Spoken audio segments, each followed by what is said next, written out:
Good evening, everyone. Thank you for tuning in tonight. I'm Margo Gray. Good evening, everyone. Thanks for joining us for WAFF48 News at 10. This shot right here finally allows two Alabama families to breathe again.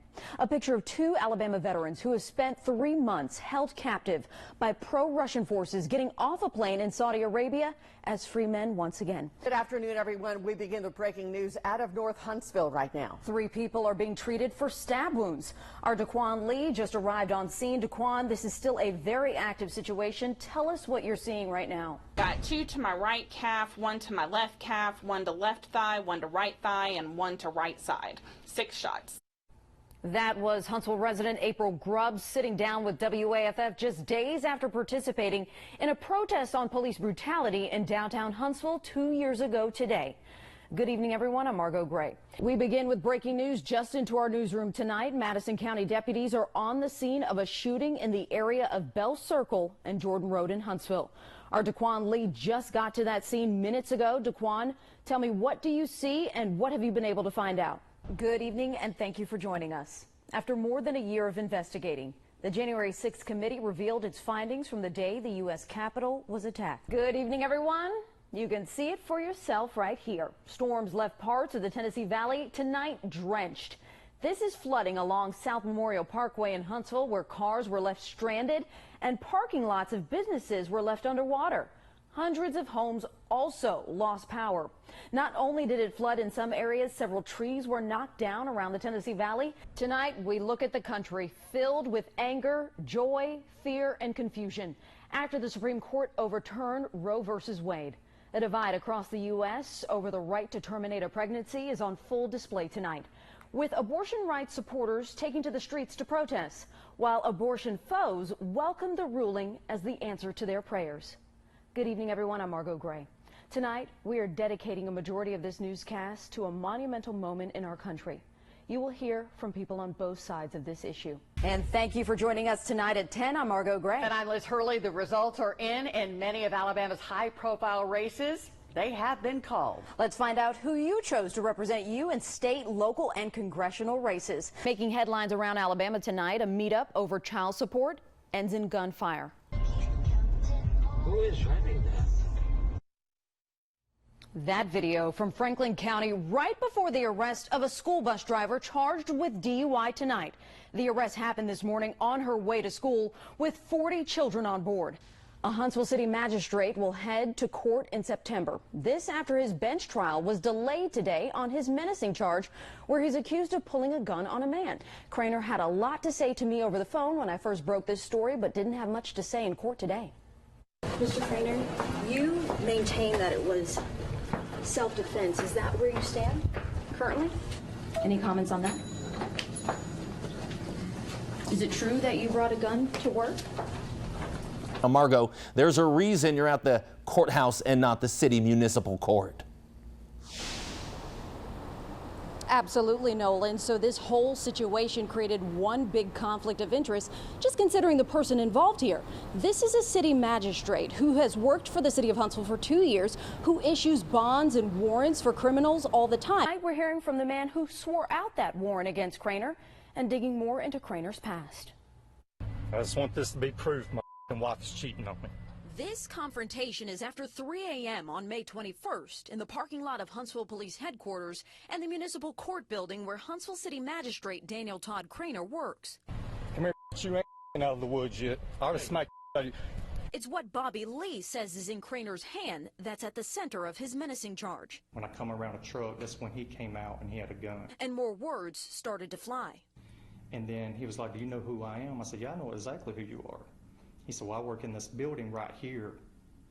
And I said, "I don't care where you work, you're with my wife." Huntsville City Magistrate is now out of a job. We've confirmed Daniel Craner is no longer employed with the city of Huntsville.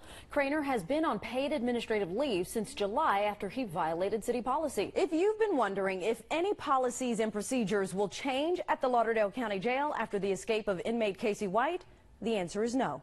He had help from a longtime corrections officer, Vicki White. After 11 days on the run, Vicky died by suicide, but Casey is back in an Alabama prison. All new at 10, a handyman posing as a licensed contractor in North Alabama is back in hot water and in jail.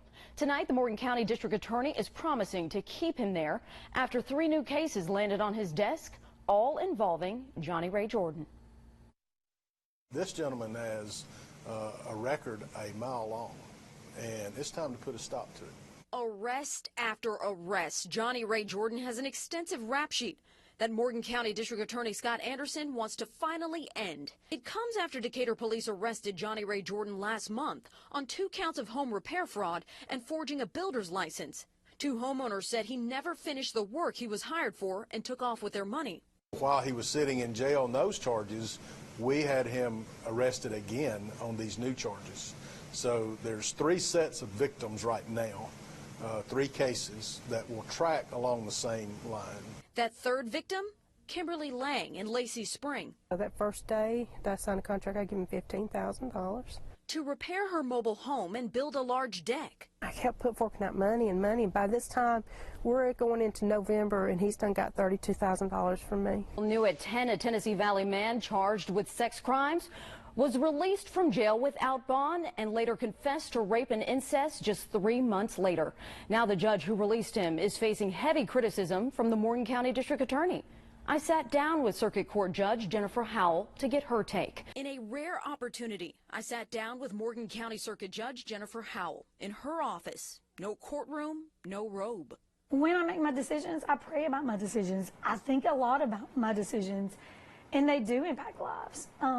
And it's something that I do turn over to the Lord. Judge Howell's May decision to reduce the bond of Raymond McKinney is under scrutiny from the Morgan County District Attorney Scott Anderson. The DA says without notice and without a hearing, Judge Howell released McKinney from jail on a $0 bond and on his own recognizance, meaning under no supervision.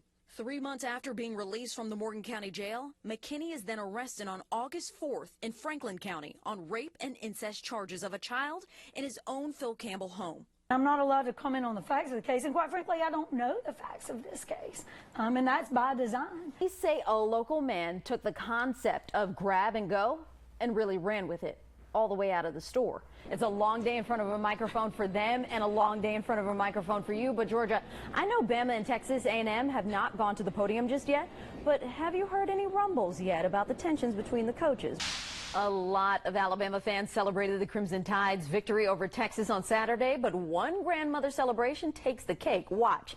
Take a look at Diana Murphy's majorette skills. Diana is battling cancer at UAB. A local nursing home is giving one of its tenants a holiday surprise after finding out he was a former NFL football player in their midst. Staff members at Cypress Cove Living Facility in Muscle Shoals noticed that its patient, Chris Creek Mitchell, had a small football photo on his wall, so they did a little digging. WAFF48's 30th annual Canathon is officially underway today. For the past 3 decades, we have collected non-perishable food items to provide meals for those less fortunate in our area.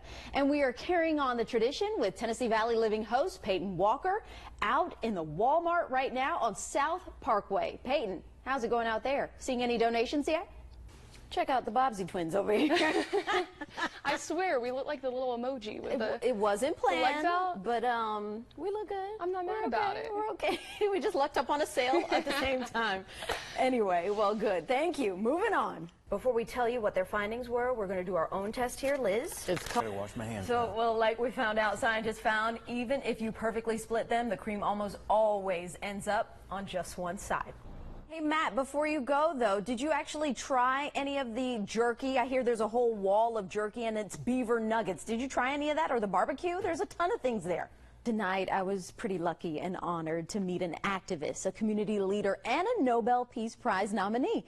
I got to meet and interview the woman known as the grandmother of Juneteenth. Dr. Opal Lee sat down with me tonight at UH's Charger Theater for a wonderful conversation about perseverance, being involved in your community, and the importance of education. Our next stop on our trip through North Alabama's Black history took me to Cinemagic Theater in Athens for a blockbuster documentary premiere based on one of the most famous people to come out of the city of Athens, who people say no one knows until now. Education for black children should not exist. A packed theater in Athens. That is the most moving spiritual experience I've had. But this is not opening night for Spider-Man or Sing 2. This is for something much more. The premiere of the documentary Coming Through the Fire. Between showings, I sat down with one of the producers, Carolyn Williams.